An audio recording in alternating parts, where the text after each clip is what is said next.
আজকে আমরা দেখব শরীয়তপুর জেলার দর্শনীয় স্থানগুলো। তো প্রথমে রয়েছে মডার্ন ফ্যান্টাসি কিংডম। এটি নড়িয়া উপজেলার কেদারপুরে অবস্থিত। এখানে বাংলাদেশের অন্যতম বড় মাছের অ্যাকোরিয়াম রয়েছে, ছোট্ট একটা চিড়িয়াখানা রয়েছে, তাছাড়া ওয়াটার গার্ডেনও রয়েছে। এরপরে 2 নম্বরে রয়েছে পদ্মা নদীর পার। নড়িয়া ও জাজিরা অংশে পদ্মার পার এখন বেশ উন্নত। বিশেষ করে জাজিরা প্রান্তে পদ্মা সেতুর দৃশ্য পর্যটকদের মূল আকর্ষণ। বিকেলে পদ্মা নদীর পাড়ে বসে সূর্যাস্ত দেখা কিংবা পদ্মা নদীতে নৌকায় ঘোরা অনেকের কাছেই প্রিয়। এরপরে 3 নম্বরে রয়েছে জেড এইচ শিকদার বিজ্ঞান ও প্রযুক্তি বিশ্ববিদ্যালয়। ভেদরগঞ্জ উপজেলায় অবস্থিত এই বিশ্ববিদ্যালয়ের ক্যাম্পাসটি আধুনিক স্থাপত্য ও প্রাকৃতিক পরিবেশের জন্য বেশ সুন্দর।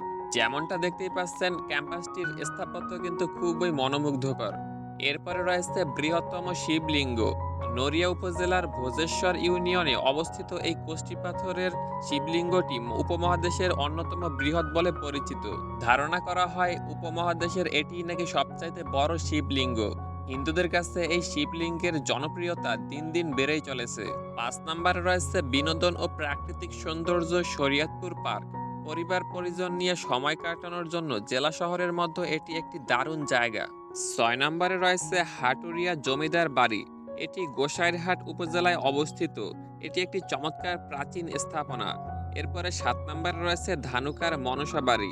এটি একটি প্রাচীন ঐতিহাসিক মন্দির ও জমিদার বাড়ি যা সদর উপজেলার পালংসং এলাকায় অবস্থিত।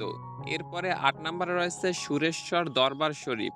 নড়িয়া উপজেলার সুরেশ্বরে অবস্থিত এই মাজারটি অঞ্চলের মানুষের কাছে অত্যন্ত পবিত্র ও জনপ্রিয়। 9 নম্বরে রয়েছে বুড়িরহাট জামে মসজিদ।